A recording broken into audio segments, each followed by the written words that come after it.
Iya, Baik Pak Refli.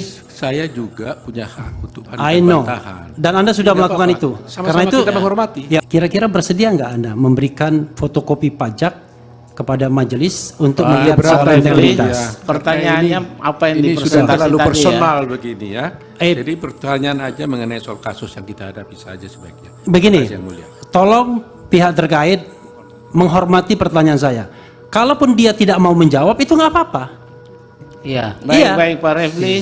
Saya juga punya hak untuk memberikan tanggapan I dan know. bantahan. Dan Anda sudah Tidak melakukan apa-apa. itu. Sama-sama Karena itu kita menghormati. Ya, oke. Baik Pak Silakan. Otto, Pak Refli lewat hakim ya. Oke.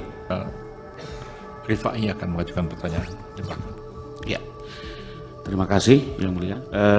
Saudara ahli. Sebenarnya kemarin waktu di ahli pemohon saya sudah lempar pertanyaan ini, tapi tidak dijawab. Tapi tetap saya ingin ini dikaji oleh saudara ahli. Lebih kurang begini. Ahli pemohon kan menghubungkan pemberian bansos dengan kemenangan 02. Sewaktu saya tanya, kalau gitu apa hubungannya pemberian bansos dengan kemenangan PDIP sebagai partai dengan perolehan suara tertinggi? Beliau tidak bisa jawab tentang itu. Nah, mohon ahli bisa melihat fenomena ini seperti apa. Iya. Terima kasih. Baik. Pemohon satu, silakan. Masih ada satu lagi Yang Mulia. Cukup dua, Bro. Cukup dua. Ya, satu ahli cukup dua. Silakan. Ya, terima kasih Yang Mulia. Saya pertanyaan awal dulu kepada saudara ahli. Saudara bagian dari tim kampanye Prabowo Gibran atau bukan? Saya aktivis. Saya aktivis. Bukan. Pilihan saya pribadi adalah 02. Ketua Gerakan Sekali Putaran. Oh ya.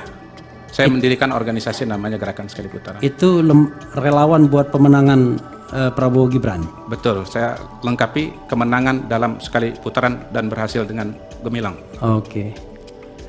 Tetapi Silakan agak pertanyaannya berbeda Pak sama Refli. Hasan Nasbi. Saya bertanya, tapi pertanyaan ini pertanyaan yang memang saya ambil dari aspirasi ya, aspirasi yang saya pahami. Pertama, tadi Anda mengungkap Indobarometer ya, itu kan perusahaan saudara ya, perusahaan itu ya, perusahaan, bukan LSM kan.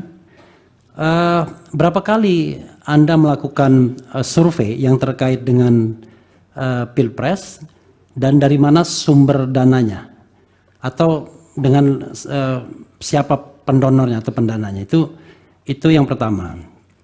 Yang kedua adalah kan Anda badan hukum ya, sebagai wujud akuntabilitas pasti ada pajaknya, ya kan? Kira-kira bersedia nggak Anda memberikan fotokopi pajak kepada majelis untuk melihat berat, soal Refli. integritas? Ya. Pertanyaannya apa yang Ini sudah dipresentasi terlalu tadi personal begini ya. Eh. Jadi pertanyaan aja mengenai soal kasus yang kita hadapi saja sebaiknya. Begini, Terima kasih, Yang Mulia. tolong pihak terkait menghormati pertanyaan saya. Kalaupun dia tidak mau menjawab, itu nggak apa-apa. Iya. Iya. Baik Pak Refli. Saya juga punya hak untuk memberikan tanggapan I dan know. bantahan. Dan Anda sudah Tidak melakukan apa-apa. itu. Sama-sama Karena itu kita menghormati. Ya, oke. Baik Pak Silakan. Otto, Pak Refli lewat hakim ya. Oke. Karena itu soal integritas juga, ya. Soal integritas. Nah, yang ketiga adalah kalau data dipublikasikan itu ada raw datanya, istilahnya itu, atau coding ya, yang Anda inputkan kepada sistem survei dan lain sebagainya. Itu penting. Bersediakah Anda memberikannya raw data itu kepada majelis hakim agar majelis hakim bisa melihat raw datanya? Nanti kalau majelis hakim nggak paham membacanya, ya cari survei yang independen yang bukan dari bagian tim pemenangan untuk melihat itu. Itu saja Yang Mulia, terima kasih. Dan terima kasih juga kepada kawan Otto Hasibuan.